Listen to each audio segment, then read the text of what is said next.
Media உங்கள் கனவா? படிக்கும் அனைவருக்கும் internship placement. Pandey school of journalism short term கோர்ஸில் உடனே சேர 7338824242. பாரிஸில் நடைபெற்ற ஒலிம்பிக் போட்டியில் தங்கம் வெல்வார் என எதிர்பார்க்கப்பட்ட மல்யுத்த வீராங்கனை வினேஷ் போகத் 100 கிராம் கூடுதலாக உடல் எடை இருந்ததால் தகுதி நீக்கம் செய்யப்பட்டார். மனவேதனையில் அவர் மல்யுத்த விளையாட்டில் இருந்தே ஓய்வு பெற்ற நிலையில் ராகுல் காந்தி முன்னிலையில் காங்கிரஸில் சேர்ந்தார். கடந்த ஆண்டு நடந்த ஹரியானா சட்டமன்ற தேர்தலில் காங்கிரஸ் சார்பில் போட்டியிட்ட அவர் எம்எல்ஏவாக தேர்ந்தெடுக்கப்பட்டார். இந்நிலையில் ஒலிம்பிக்கில் பதக்கம் வெல்லவில்லை என்றாலும் அவருக்கு வெள்ளிப் பதக்கம் வென்றவருக்கான மரியாதை வழங்கப்படும் என்று ஹரியானா முதல்வர் நவ்தீப் சிங் சைனி தெரிவித்திருந்தார்.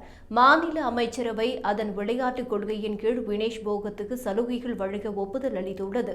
மாநில விளையாட்டுக் கொள்கையின் கீழ் ரொக்க பரிசு, வீடு அல்லது குரூப் ஏ அரசு வேலை ஆகியவற்றில் ஒன்றை தேர்ந்தெடுக்கும் வாய்ப்பு அவருக்கு வழங்கப்பட்டது.